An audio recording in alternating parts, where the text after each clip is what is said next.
Сәлем достар. Бүгінгі кинотаймда 2015 жыл жарық көрген шынайы оқиғаға негізделген Трон фильмі. Корея 18 ғасырдың ортасы. Нөсерлі түнде ханзада Садо жауынгерлер жасағымен әкесі патша Йонжоның сарайына қарай бет алады. Әйелі оны тоқтатпақ болып, дереу ханзаданың анасына жүгіріп барып, қастандық жайлы ескертеді. Бірақ қандай да бір себеппен төңкеріс сәтсіз аяқталады. Келесі күні әйел патшадан рақымшылық сұрап, мұрагерді кешіруін өтінеді. Бар кінә оның сырқатында дейді. Садо әкесімен, бәлкім, соңғы кездесу алдында қатты толқып, ашуланып, әйелінің ұлдарының қауіпсіздігі үшін өзін сатқанына наразы болады. Моя госпожа, ты холодная, бессердечная женщина. Ханзада патшаның алдына келді. Оның ұлы Чанчо сот процесін саңлаудан бақылап тұр. Ер адамға бас киімі мен шапанын шешу бұйырылады. Дәлелдер мен қарулар салынған жәшік әкелінеді. Айтуларынша, Садо бақта қабір қазып, табыт жасап, қара жамылып, әкесіне қарғыс тиюін қалаған екен. Патша оған қылыш лақтырып, өз еркімен өмірмен қоштасуды ұсынады. Сол арқылы ар-намыс пен мәртебесін сақтап қалады. Заң бойынша оны қарапайым қылмыскер сияқты өлтіруге болмайды. Бірақ мұндай шешім шенеуніктерге тиімсіз еді. Олар да жауапқа тартылар еді. Сондықтан олар соңғы сәтте ханзаданы тоқтатады. Садо бар күшімен тас еденге басын соға бастайды. Басынан қарбыздай дыбыс шығып, беті қанға боялады. Патша министрлерді шығарып жіберіп, күріш салынған жәшікті әкелуді бұйырады. Сосын ханзадаға ішіне түсуге әмір етеді. Бірақ Садо өзі ақ тар қапасқа еңбектеп кіреді. Жәшіктің қақпағын патшаның өзі шегелеп бекітеді. Ал Чанчо болса, атасынан Садоны босатуды жалбарына жылап сұрайды. Не приказывал никого не пускать. Вы хотите, чтобы я и мальчишку с ним запер? Патша мызғымайды. Ол баланы әкетуді бұйырып, шегелерді қаға берді. Сосын оқиға өткенге ауысады. Кішкентай Садо шағын бақта жазу үйреніп жүр. Оның аңғалда зерек мінезі әкесін қуантады. Сарайдағылар да балаға сүйсіне қарайды. Бірақ бала үнемі оқуға мәжбүр. Қазір ол ұлдың әкеге борышы жайлы трактатты оқып отырды. Сабағының ортасында көзі ілініп кетеді. Әкесі оны бетіне су шашып оятады. Патша сарайының заңдары бойынша ол енді анасы күңмен бірге ұйықтай алмайды. Енді ол ресми түрде патшайымның ұлы болып саналады. Патша түннің бір уағына дейін ұйықтамай, трактаттың түсіндірмесін өзі жазып, баласы дұрыс түсінсін деп тырысады. Садоның қамаудағы екінші күні туды. Оның барлық жақтастары ұсталды. Патша министрлерге ұлын енді қарапайым адам деп жариялау туралы жарлық шығаруды бұйырады. Бірақ олардың бәрі бас тартады. Патша қиын жағдайда қалады. Ежелгі заң бойынша, егер ұл сатқын деп танылса, оның ата-анасы да сатқын деп есептеледі. Не істеу керегі түсініксіз. Йонжо былай деп жазады. 10 жасында ұлым оқуды тоқтатты. Өсе келе оның санасын рухани дерт жайлап, оны қатыгез әрі жиіркенішті адамға айналдырды. Ол Евнухты өлтіріп, балгерлер мен Будда монахтарымен байланыс орнатты. Осы сөздер айтылған сәтте бүлікшілердің бастарын шауып тастайды. Патша өзі ханзаданы тақтан тайдырады. Енді бәрі оны қарапайым адам деп санауы керек. Келесі көріністе жас Садоны сондай жас қалыңдығымен таныстырады. Ал патша келіншекке күйеуіне қалай дұрыс қызмет ету керектігін үйретеді. Патшаның күңнен туған қызы қылығымен Садоны күлдіріп жібереді. Бұл Йонжоның ашуын туғызады. Кейін патшайым қызды ханшайымның қасына отырды деп сөгіп тастайды. Біртіндеп белгілі болады, патша нағыз күмәншіл, параноик адам. Оның сарайында өлім иероглифі бар сөздерді айтуға тыйым салынған. Егер күн бойы жаман әңгімелер айтылса, ұйықтар алдында құлағын жуып тазартады. Патша оған сәттілік әкеледі деген барлық ырымдарға сенеді. Жақсы және жаман хабарларды ол әртүрлі қақпалар арқылы қабылдайды. Кім патшаға ұнамаса, ол оның сүйіктілерінің қасында болмауы тиіс. Сондықтан патшайымның қызына ұнамайтындардың қатарында болған әлдеқайда жақсы. Үйлену күні қыз жылап отыр. Оған тағы да ескерту жасалады. Үлкендерге деген құрмет ешқашан көп болмайды. Сыйлықтардың бірі ретінде Садоға ит тарту етіледі. Как же мне повезло с такой красивой женой. Ты должна почаще радовать меня. Патша ұлының мінезіне қатты көңілі қалды.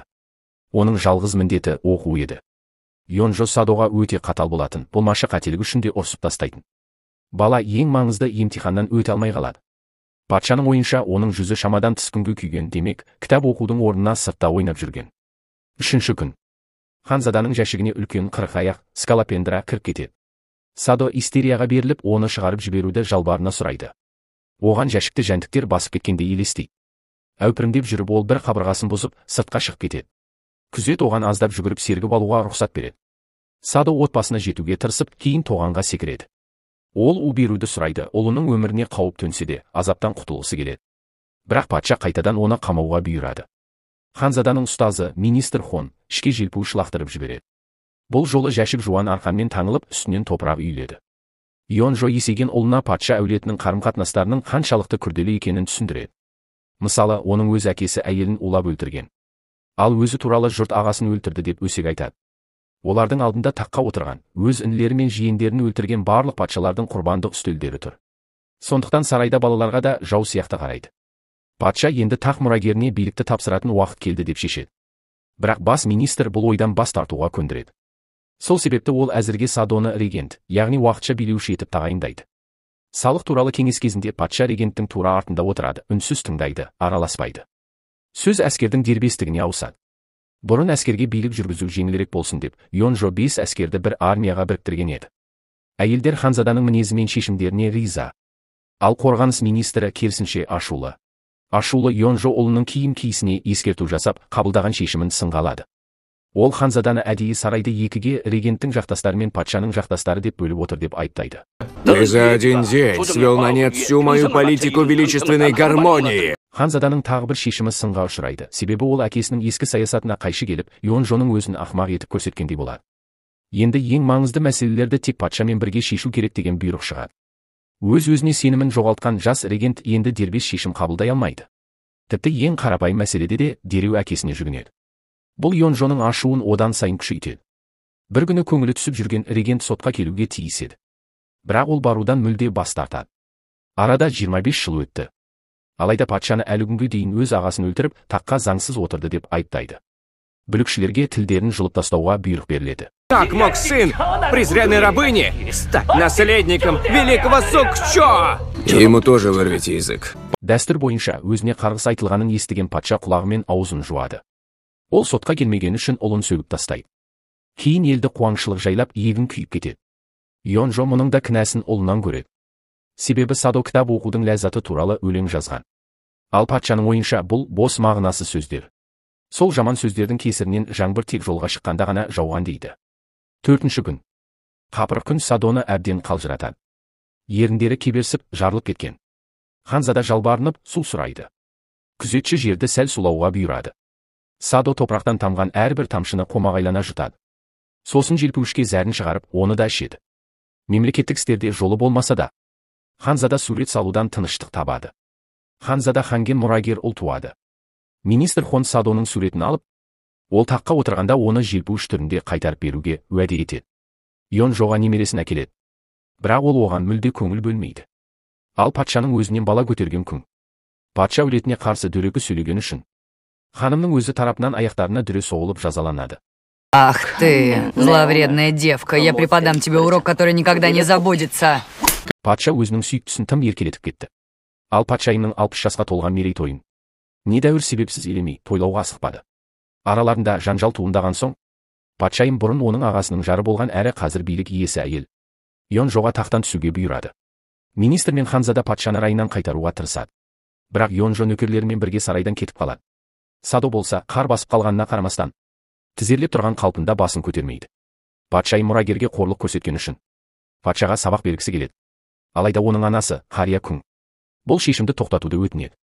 Бірақ өр мінезді патшайым көнбейді.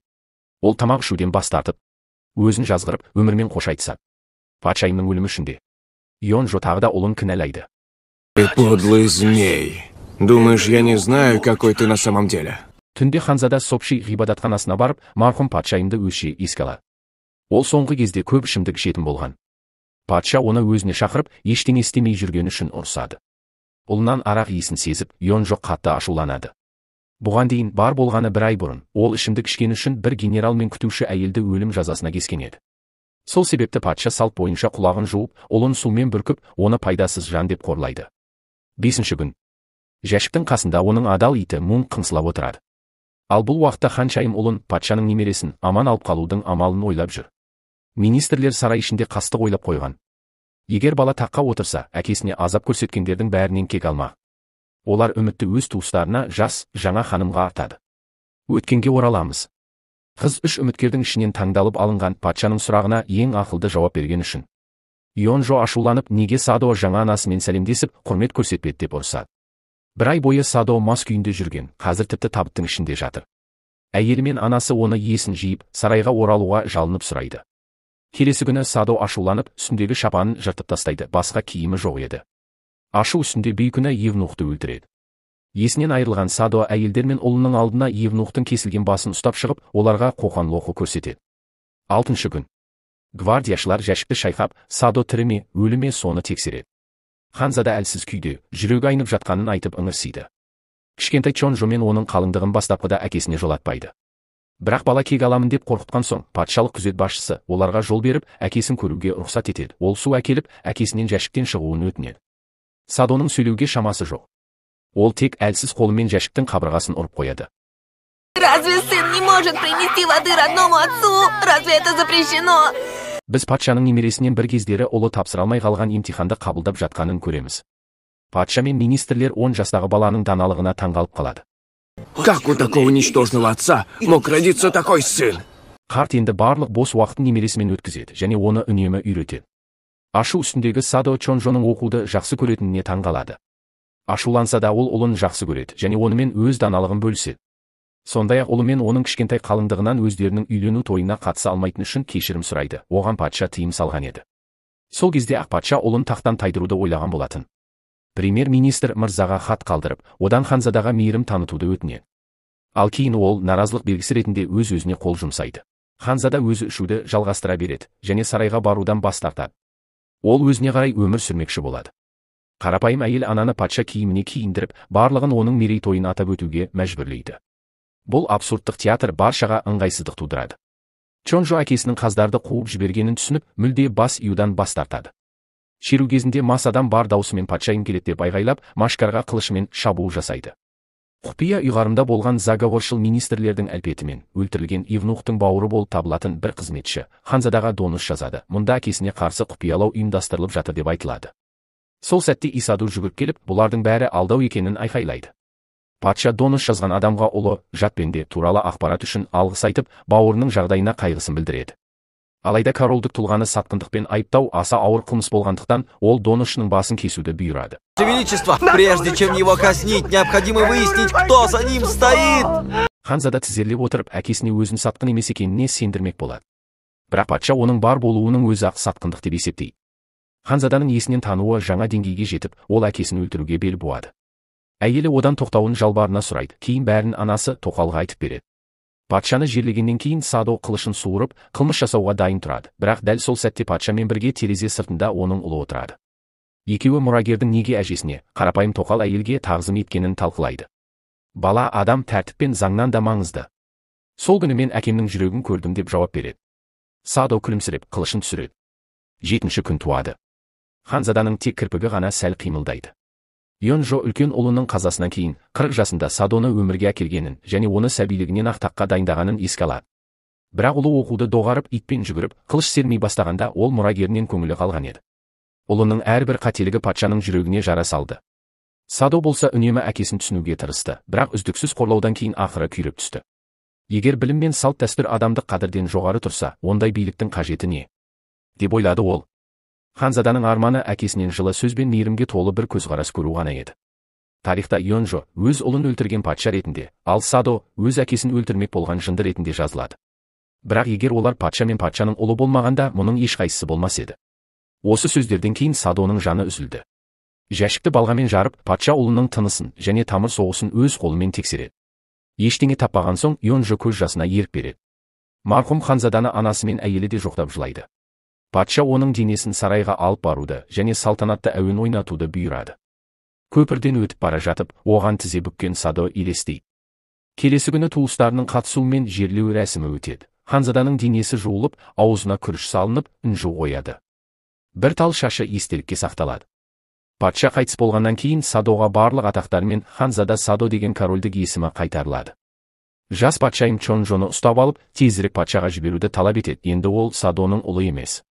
Бірақ бала қарсыласып, қаралы киімін шешуден бас тартады. Дегенмен ол таққа отырып, кейін әкесінің өлімі үшін кек алу керектігін түсінеді. 14 жыл өткен соң қатты қартайған Йонжо Садоға қатысты барлық жазбаларды жойып, оны тарихтан өшіріп тастайды. Енді кім оның атын атаса, сатқын деп танылады. Жүрегі қарс айырылса да, Чонжо бұл бұйрыққа мойын сұнады. Соңында 81 жасында Йонжо бұл дүниеден өтеді. Елдің жаңа билеушісі болып Чонжо таққа отырады. Ол әкесінің зиратына барып кезінде қатты шөлдеген сол адамға су құяды. Шашына ақ түскен анасы екеуі Садодан кешірім сұрап егіле жылайды. Әкесі сияқты Чонжо да өз қарапайым шыққан анасын туған күніне арналған салтанатты рәсіммен ұлықтайды. Патша әкесінің желпуішін ұстап, анасының алдында билейді. Чонжо Корея мемлекетін жақсарту жолында бірқатар реформалар жасап, тарихта ең табысты билеушілердің бірі ретінде танылды. Ол билік құрған бүкіл уақытында жазықсыз өлтірілген әкесінің атын ақтауға және оның абыройын қайтаруға тырысты. Садоның қабірі маңында Чонжо бекініс тұрғызды. Бүгінде ол ЮНЕСКО-ның дүниежүзілік мұрасына енген тарихи орын болып саналады. Билік, байлық ағайындарды бір-бірімен жауластырған заман болды. Өткінші дүниеде бір-бірімізбен тату болайық. Келесі кинотаймда кездескенше аман болайық.